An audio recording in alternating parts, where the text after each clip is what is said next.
நண்பர்களே, தமிழ் இலக்கிய ஆர்வலர்களே,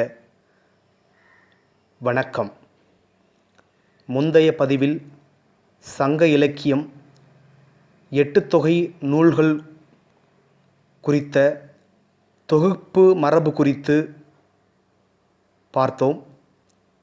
இந்த இரண்டாவது உரையாடல் பதிவில் சங்க இலக்கியம் 10 பாட்டு நூல்கள் குறித்த தொகுப்பு மரபு குறித்து உரையாட இருக்கிறோம். அந்த வகையில் 10 பாட்டு நூல்களாவன திருமுருகாற்றுப்படை, பொருணராற்றுப்படை, சிறுபானாற்றுப்படை, பெரும்பானாற்றுப்படை, கூத்தராற்றுப்படை, குறிஞ்சிப்பாட்டு, முல்லைப்பாட்டு, மதுரைக்காஞ்சி, பட்டினப்பாலை, நெடுநல்வாடை என 10 நூல்கள் 10 பாட்டில் தொகுப்பு நூல்களாக இடம்பெற்றுள்ளன. முந்தைய பதிவில் 8 தொகை நூல்கள் தொகுப்பு மரபில் 9 முறையில் நூல்கள் தொகுக்கப்பட்டிருக்கின்றன என்பது குறித்து பார்த்தோம். அதனுடைய தொடர்ச்சியாக 10 பாட்டு நூல்களும் சில முறையியலோடு தொகுக்கப்பட்டிருக்கின்றன. அந்த வகையில் காலம் அடிப்படையில் 10 பாட்டு நூல்கள் தொகுக்கப்பட்டிருக்கின்றன. அதாவது 10 பாட்டு நூல்களில் உள்ள 10 நூல்களும் திருமுருகாற்றுப்படை தவிர்த்த பிற 9 நூல்களும் கிபி 2ஆம் நூற்றாண்டு தொடங்கி கிபி 5ஆம் நூற்றாண்டு வரையிலான காலத்தில் எழுதப்பட்ட நூல்களாக பெரும்பான்மை அறிஞர்களின் கருத்தாக இருக்கிறது. எப்படி 8 தொகை நூல்களுள் பரிபாடல் 8ஆம் நூற்றாண்டைச் சேர்ந்ததோ அதைப்போல 10 பாட்டு நூலில் திருமுருகாற்றுப்படை எனும் நூல் மட்டும் 8ஆம் நூற்றாண்டை சார்ந்ததாக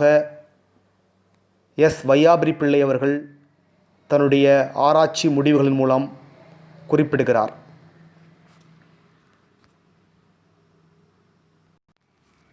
அடுத்ததாக 10 பாட்டு நூல்கள் எவ்வாறு தொகுக்கப்பட்டிருக்கின்றன என்பது குறித்து பார்த்தால், பாடுபொருள் அடிப்படையில் 10 பாட்டு நூல்களும் தொகுக்கப்பட்டிருக்கின்றன. அந்த வகையில் 10 நூல்கள் உள்ள இந்நூலில் குறிஞ்சிப்பாட்டு, முல்லைப்பாட்டு, பட்டினப்பாலை, நெடுநல்வாடை எனும் 5 நூல்கள் அகம் சார்ந்த நூல்களாகவும், மீதமுள்ள 5 ஆற்றுப்படை நூல்கள் புறம் சார்ந்த நூல்களாகவும் தொகுக்கப்பட்டிருக்கின்றன. இதில் நெடுநல்வாடை எனும் நூல் மட்டும் அகமும் புறமும் கலந்து பாடப்பட்ட நூலாக ஆய்வு முடிவுகளின் மூலம் அறிஞர்களால் குறிப்பிடப்பட்டுள்ளன. எனவே 8 தொகை நூல்கள் எவ்வாறு அகம் புறம் இவ்விரண்டு பொருள் சார்ந்து தொகுக்கப்பட்டிருக்கிறதோ அதை போலவே 10 பாட்டு நூல்களும் அகம் புறம் என்கிற 2 பொருண்மைகள் சார்ந்து, அதாவது 2 பாடுபொருள் சார்ந்து தொகுக்கப்பட்டுள்ளன என்பதை அறியலாம். அடுத்து 10 பாட்டு நூல்கள் எம்முறையில் தொகுக்கப்பட்டிருக்கின்றன என்றால், பாவகையின் அடிப்படையில் தொகுக்கப்பட்டிருக்கின்றன. அந்த வகையில் முன்பு 8 தொகை நூல்களில் பெரும்பான்மையாக ஆசிரிய பாவை கொண்டும் ஒரு சில நூல்கள் வஞ்சிப்பாவும் கொண்டு பாடப்பட்டுள்ளது. அதைப்போல கலித்தொகை என்ற நூல் கலிப்பா என்ற பாவகையாலும், பரிபாடல் என்ற நூல் பரிபாடல் என்கிற பாவகையாலும் பாடப்பட்டுள்ளது. அதைப்போல 10 பாட்டு நூல்களும் பெரும்பான்மை ஆசிரிய பாவை கொண்டும், ஒரு சில நூல்கள் வஞ்சிப்பாவை கொண்டும் பாடப்பட்டுள்ளது. இதில் குறிப்பாக பட்டினப்பாலை என்னும் நூல் பெரும்பான்மையும் வஞ்சிப்பாவை கொண்டு பாடப்பட்டுள்ளதால் அந்த நூல் வஞ்சி நெடும்பாட்டு என்றும் அழைக்கப்படுகிறது. அதைப்போலவே மதுரை காஞ்சி என்கிற நூலும் வஞ்சிப்பாவை கொண்டு பாடப்பட்டுள்ளது. அடுத்து 10 பாட்டு நூல்கள் தொகுக்கப்பட்ட முறை என்பது மிகவும் சிறப்பான ஒரு முறையியலை கொண்டு தொகுக்கப்பட்டிருக்கின்றன எனலாம். அந்த வகையில் தொல்காப்பியத்தில் ஆற்றுப்படை நூல்கள் பாடப்படுவதற்கான இலக்கணம் குறித்து குறிப்பிட்டிருக்கிறார். அதாவது தமிழ் இலக்கியத்தில் ஆற்றுப்படை பாடுகின்ற முறை பிரதானமாக 4 பேருக்கு ஆற்றுப்படை பாடப்படுவது வழக்கம். இதனை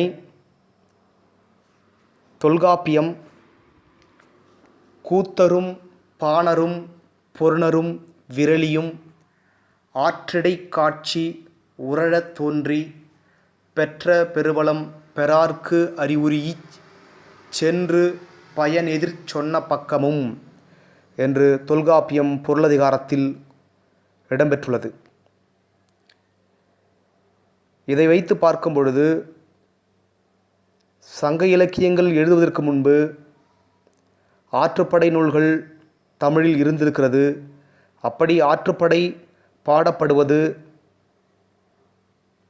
கூத்தர், பாணர், பொருணர், விரலியர் என்கிற 4 பேருக்கு மட்டும் ஆற்றுப்படை பாடப்பட்டிருக்கிறது, பாடப்பட வேண்டும் என்பதனை தொல்காப்பிய நூற்பாவின் வழி உறுதியாக அறிய முடிகிறது. இந்த சூழலில் ஆற்றுப்படை என்பது குறித்தான விளக்கம் ஓரளவுக்கு தமிழ் இலக்கியம் படிக்கிறவர்களுக்கு தெரிந்திருக்கும். அதாவது ஒரு அரசனை சந்தித்து பரிசில் அல்லது பொருள் பெற்று வருபவர்கள் தன்னுடைய எதிரே வருகின்ற ஒரு கூத்தனையோ பாணனையோ பொருணனையோ விரலியையோ அந்த அரசனை பற்றி புகழையும் பெருமையும் அவனுடைய கொடைத்தன்மையையும் எடுத்து சொல்லி அந்த அரசனிடம் செல்லுமாறு நெறிப்படுத்துவது அல்லது ஆற்றுப்படுத்துவது, இதைத்தான் ஆற்றுப்படை என இலக்கியம் குறிப்பிடுகின்றன. தொல்காப்பியமும் அப்படித்தான் இலக்கணம் வகுத்திருக்கிறது.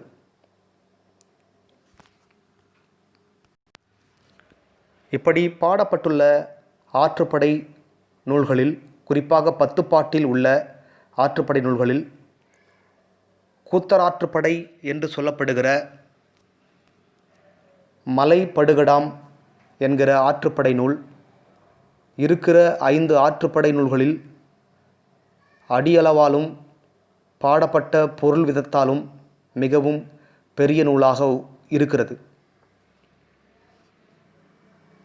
அடுத்து பாணர் ஆற்றுப்படை, அதாவது சிறுபாணன் ஆற்றுப்படை, பெரும்பாணன் ஆற்றுப்படை என 2ஆக பாணர்களை பிரித்து கொண்டு அவ்விரு இசைக்கலைஞர்களை குறித்து பாடப்பட்ட ஆற்றுப்படை நூல்கள் 2 இடம்பெற்றுள்ளன. இதில் சிறுபாணன் என்பவன் 7 நரம்பு பூட்டப்பட்ட யாழை வைத்திருப்பதால் அவன் சிறுபாணன் என்றும், அதாவது சிறிய யாழை வைத்து இருப்பவன். பெரும்பாணன் என்பவன் 21 நரம்புகள் இழுத்து கட்டப்பட்ட யாழினை, அதாவது பெரிய யாழினை கையில் வைத்திருப்பதால் அவன் பெரும்பாணன் என்றும் அடையாளப்படுத்தப்பட்டிருக்கிறான். அந்த வகையில்தான் சிறுபானாற்றுப்படை, பெரும்பானாற்றுப்படை என 2 ஆற்றுப்படை நூல்கள் உள்ளன. சிறுபானாற்றுப்படை, பெரும்பானாற்றுப்படை என்கிற இவ்விரண்டு ஆற்றுப்படையைப் போலவே பொருணராற்றுப்படை மற்றும் திருமுருகாற்றுப்படை என 2 ஆற்றுப்படை நூல்கள் 10 பாட்டு நூலில் இடம்பெற்றுள்ளன. இதில் பொருணராற்றுப்படை என்பவர் பொருணன் என்கிற போர்க்கள வீரனை அடிப்படையாக கொண்டு பாடப்பட்டுள்ளதால் அது பொருணராற்றுப்படை என்று அழைக்கப்படுகிறது. அதைப்போலவே திருமுருகாற்றுப்படை என்கிற ஒரு ஆற்றுப்படை நூல் பக்தி சார்ந்த ஆற்றுப்படை நூலாக 10 பாட்டில் சேர்க்கப்பட்டுள்ளன.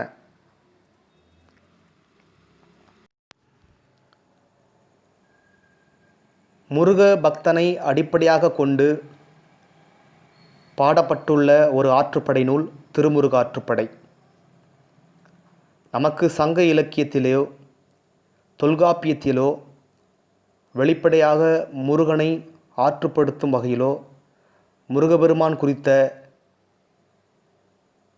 பதிவோ இலக்கியங்களில் இடம்பெறவில்லை.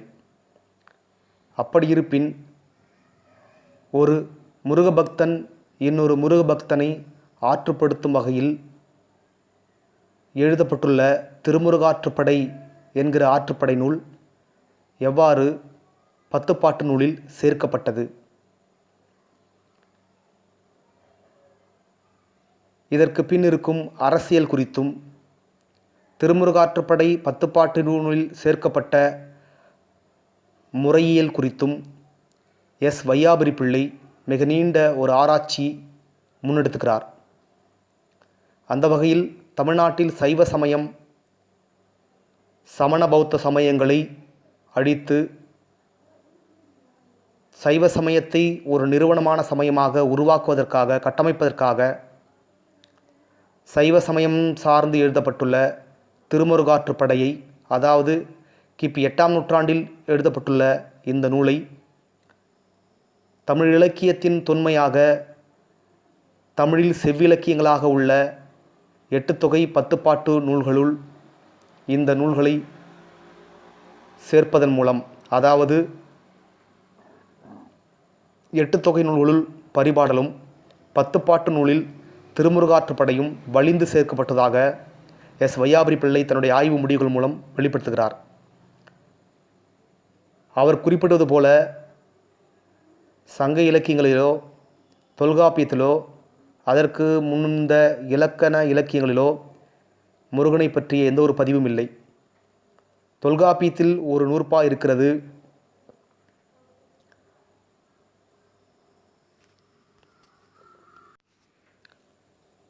அந்தந்த நிலங்களுக்குரிய கடவுளை அடையாளப்படுத்தும் பொழுது சேயோன், மாயோன்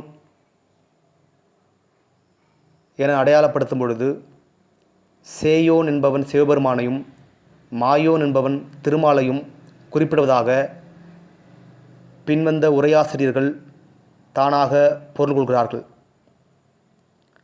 அதை போலவே குறிஞ்சி நிலத்தின் கடவுளாக முருகபெருமானும் முன்னிறுத்தப்படுகிறான். இதனை கருத்தில் கொண்டுதான் சைவ சமயத்தின் மீது தீராத காதல் கொண்ட பற்று கொண்டவர்கள் திருமுருகாற்றுப்படை எனும் நூலை 10 பாட்டு நூலில் சேர்த்திருக்கிறார்கள். 10 பாட்டு நூலில் சேர்ப்பதன் மூலம் சைவ சமயம் 2000 வருஷத்துக்கு முன்புள்ள ஒரு சமயம்தான், இதுவும் ஆதி சமயம்தான் என்பதை நிறுவுவதற்காக சைவ சமயத்தின் மீது பற்று கொண்ட சைவ அடியார்கள் திருமுருகாற்றுப்படை எனும் நூலை 10 பாட்டு நூலில் சேர்த்திருக்கிறார்கள். இதுதான் வரலாற்று உண்மையுமாகும்.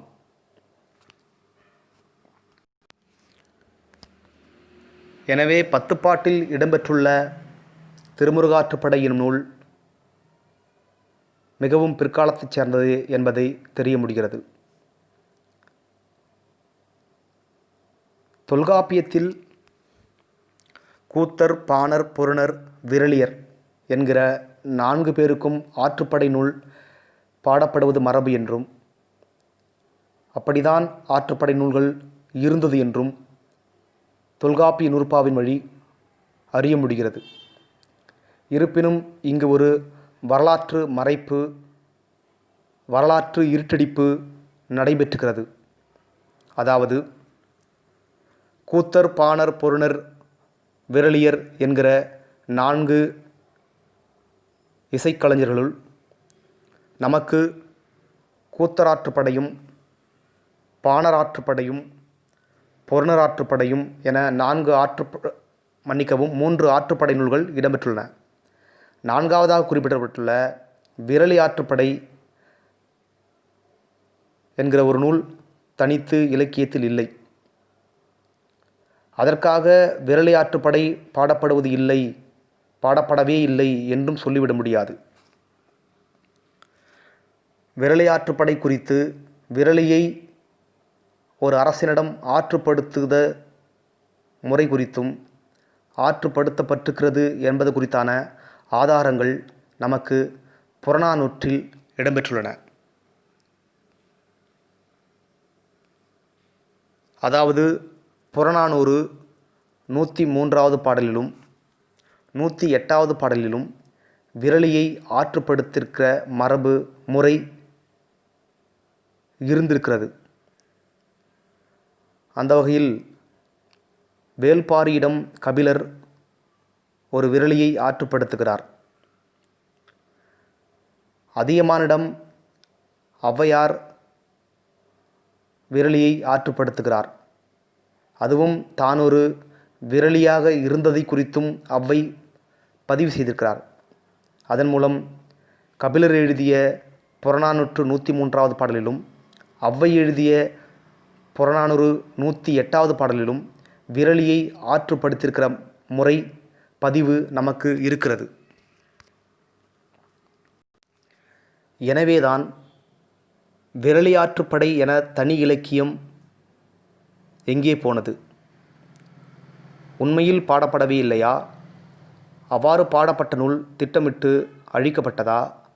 அல்லது இயற்கையின் சீற்றத்தால் அழிந்து போனதா? ஏனெனில் நமக்கு அழிக்கப்பட்டதும் இயற்கையின் சீற்றத்தால் அழிந்து போனதும் வரலாறு இருக்கிறது. மயிலை சீனி வேங்கடசாமி என்கிற தமிழறிஞர் தன்னுடைய மறைந்து போன தமிழ் நூல்கள் என்கிற நூலில் அழிந்து போன நூல்களை குறித்தும் மறைந்து போன நூல்கள் குறித்தும் மிக விரிவான ஒரு வரலாற்று நூலை எழுதியிருக்கிறார். அந்த வகையில் தமிழில் விறலி ஆற்றுப்படை என்கிற நூல் எழுதப்பட்டிருக்க வேண்டும். அது மறைக்கப்பட்டிருக்கலாம். ஒரு காலத்தில் சமண பௌத்த மதங்கள், சைவ வைணவ மதங்கள் இடையே நடந்த சமய பூசலால் சைவர்கள் அனல்வாதம் புனல்வாதம் என்ற பெயரில் மிகுதியான நூல்களை ஆற்றிலும் நெருப்பிலும் அழித்திருக்கிறார்கள் என்பதான பதிவு நமக்கு திருஞான சம்பந்தர் பாடல்களிலும் திருநாவுக்கரசர் பாடல்களிலும் கிடைத்திருக்கிறது. அதன்படி பார்க்கும் பொழுது விறலி ஆற்றுப்படை என்கிற நூலும் அழிக்கப்பட்டிருக்கலாம் அல்லது அழிந்திருக்கலாம்.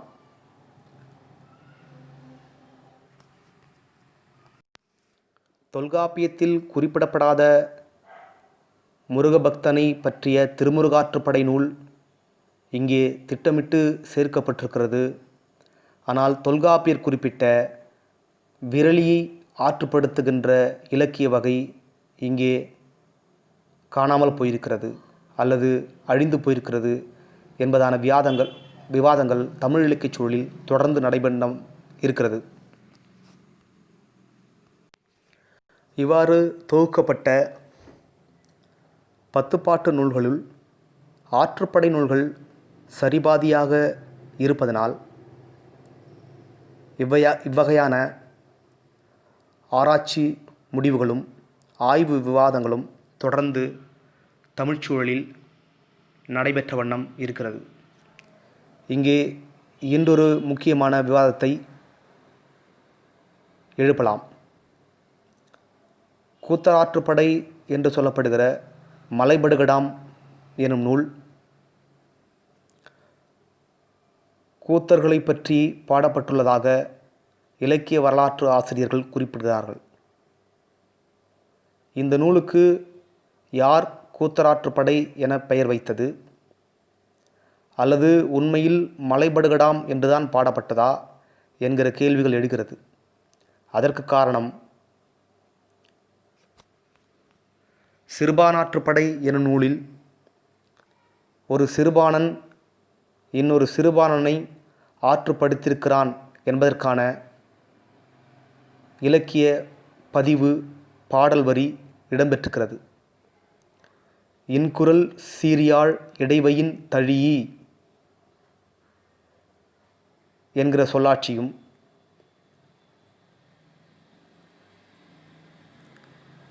இன்குரல் பேரியாழ் என்கிற சொல்லாட்சி பெரும்பானாற்றுப்படையும் குறிப்பிடுகிறது.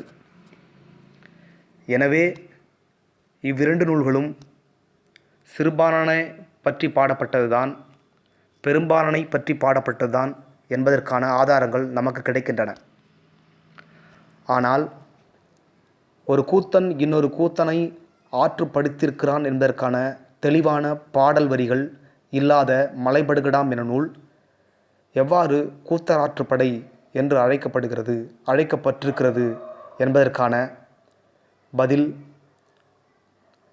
ஆய்வு முடிவுகள் வெளிப்படையாக இல்லை.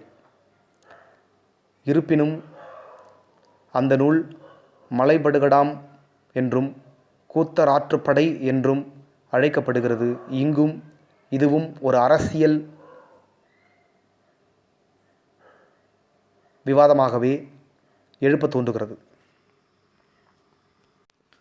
அடுத்ததாக 10 பாட்டு நூல்கள் தொகுக்கப்பட்ட முறை என்பது திணையின் அடிப்படையில் தொகுக்கப்பட்டிருக்கிறது. எப்படி 8 தொகை நூல்கள்,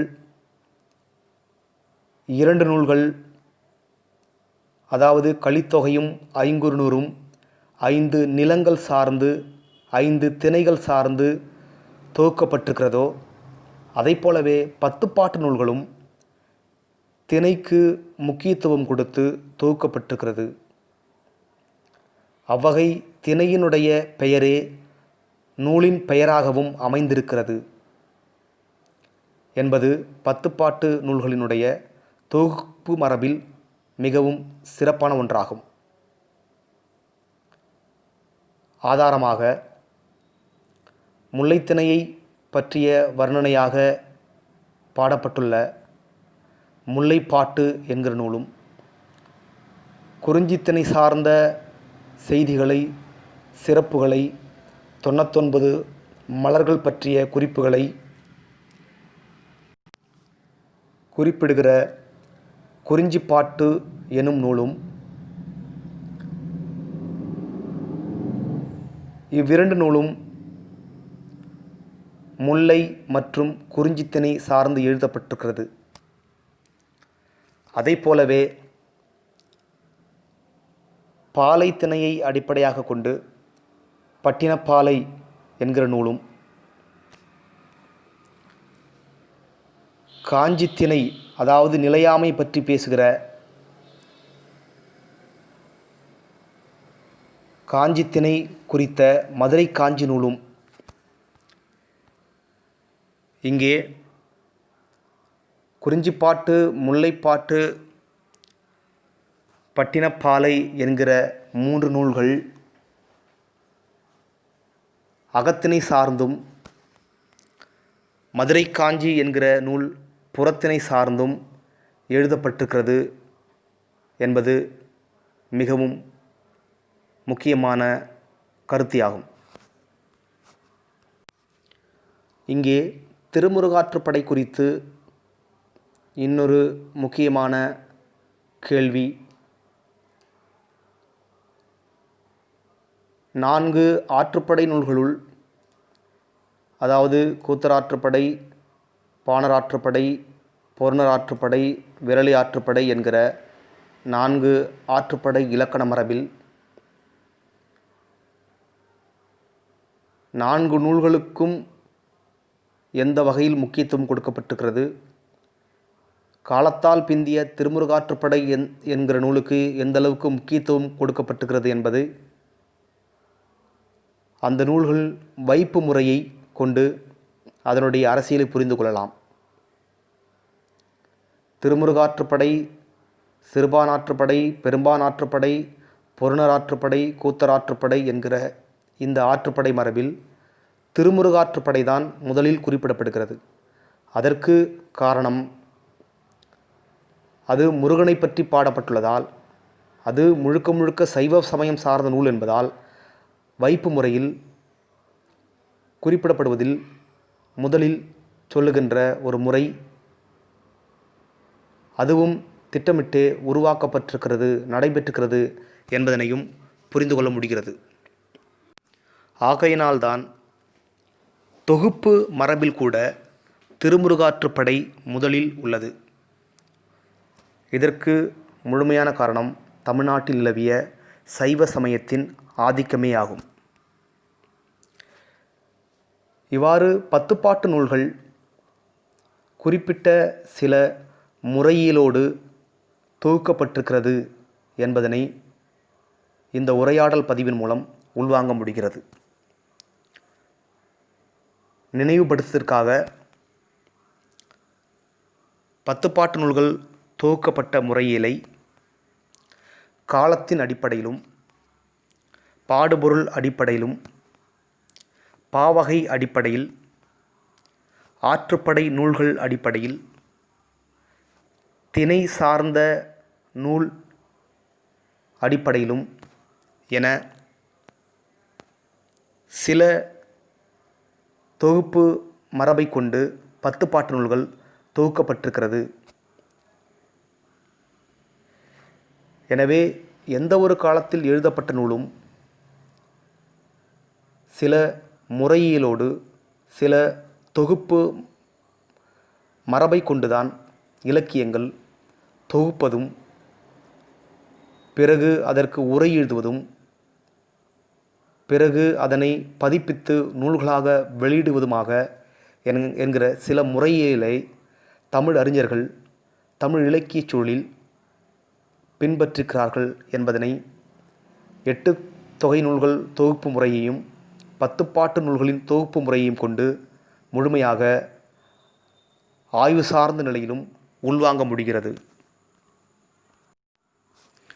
எனவே 10 பாட்டு நூல்கள் குறித்த இந்த தொகுப்பு முறையிலான கருத்தியலை இந்த உரையாடல் பதிவின் மூலம் பதிவு செய்ததை தமிழ் இலக்கியச் சூழலுக்கு மிகுந்த பயனுள்ளதாக இருக்கும் என்கிற மனநிறைவோடு இந்த உரையாடலை உங்கள் முன் பேசியதை பெரும் மகிழ்ச்சியாக, தமிழ் மொழி மீது கொண்ட பற்றின் காரணமாக இந்த உரையாடல் உங்களுக்கு மிகுந்த பயனுள்ளதாக இருக்கும் என்கிற நம்பிக்கையோடு, அடுத்து மீண்டும் ஒரு நல்ல இலக்கிய பதிவின் வழி, உரையாடலின் வழி சந்திக்கிறோம். இந்த சங்க இலக்கிய தொகுப்பு மரபு குறித்த உரையாடல் உங்களுக்கு பயனுள்ளதாக,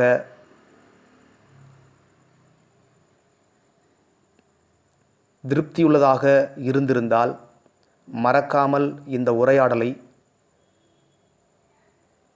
சப்ஸ்கிரைப் செய்வோம். அதோடு பக்கத்தில் உள்ள பெல் பட்டனையும் அழுத்தவும். இப்படி நீங்கள் செய்வதன் மூலமாக என்னை உற்சாகப்படுத்துவதாக, தொடர்ந்து தமிழ் இலக்கிய உரையாடல்களை பதிவிட செய்வதற்கு தூண்டுகோலாக இருக்கும் என்கிற காரணத்தோடு இந்த உரையாடல் வழி நிறைவு பெறுகிறேன். நன்றி, வணக்கம். நான் உங்கள் பச்சை நிலா.